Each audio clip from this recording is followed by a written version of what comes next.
कहते हैं कि दो भाई थे, एक ने घर बार छोड़ा, एक घर पर रह गए।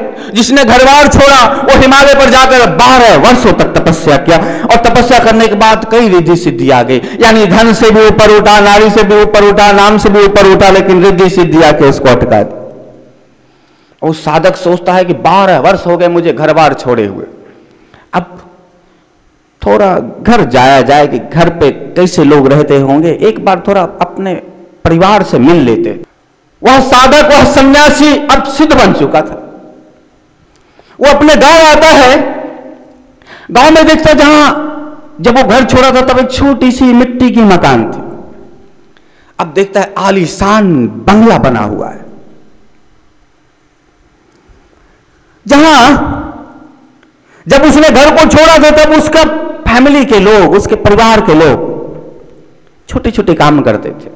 अभी देखता उसके बंगले के आगे बड़ी बड़ी गाड़ियां खड़ी।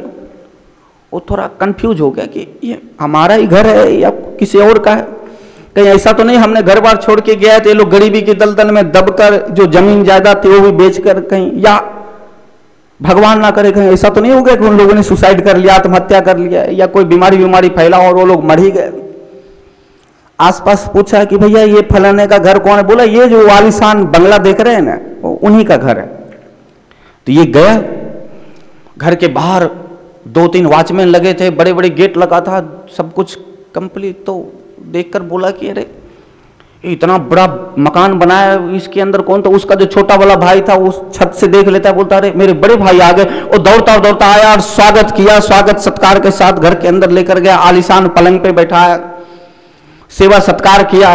1-2 दिन सानिध्य में रहा, उनके चरण को दबाता रहा छोटा बड़ा भाई, और फिर मुस्कुरा कर छोटा वाला भाई बड़े वाले भाई से बोलता है, यानी जो संत बन गए उससे बोलता है,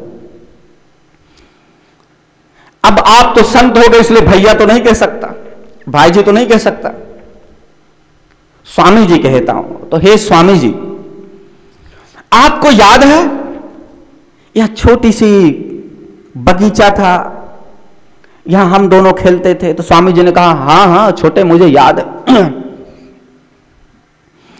बोला फिर आप घर बार छोड़ दिए? तो बोले हाँ छोड़ दिया, संसार नाशवान है, इसलिए इस नाशवान संसार को छोड़कर भक्ति के प्रभु के मार्ग में लगना पड़ता है, इसलिए हम छोड़ के चले गए। तो छोटा ने पूछा भैया एक बात बताओ, स्वामी जी एक बात बताओ,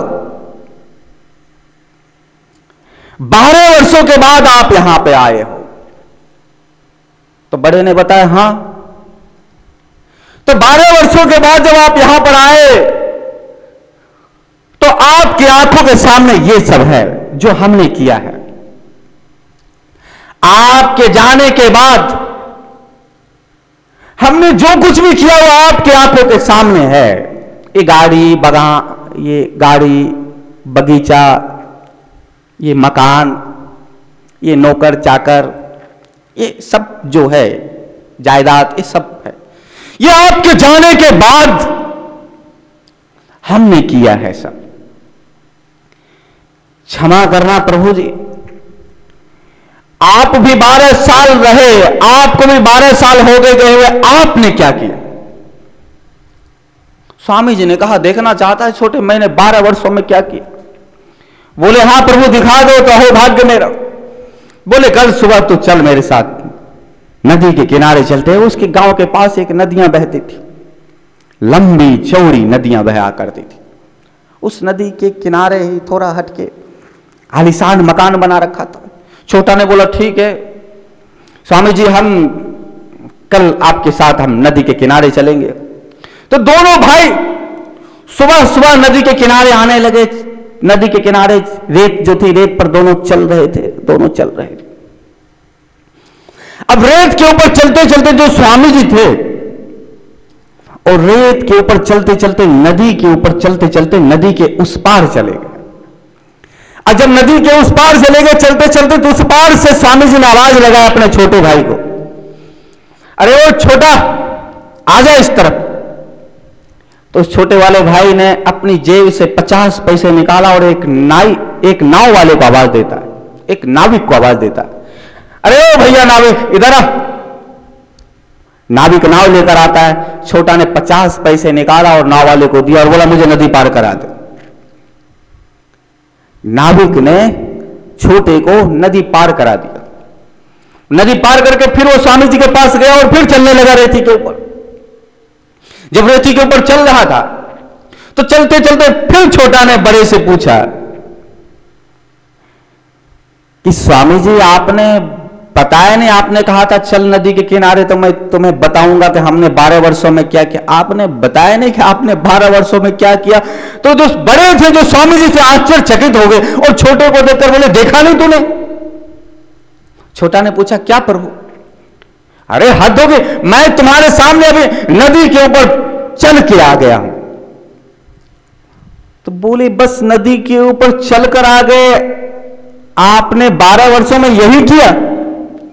तो बोले क्या कम है क्या नदी के ऊपर चल गया? बोले बिल्कुल ही कम है, तो कुछ है ही नहीं। अरे स्वामी जी, अरे बड़े भैया आप थोड़ा विचार करो, जिस नदी पर चलकर आने में आपने 12 वर्ष का साधना किया, उस नदी को तो मैं सिर्फ 50 पैसे देकर पार हो गया। तो बताओ सिर्फ 50 पैसे की आपकी औकात है? बस सिर्फ 50 पैसे का काम किया आपने, 12 वर्षों तक साधना किया।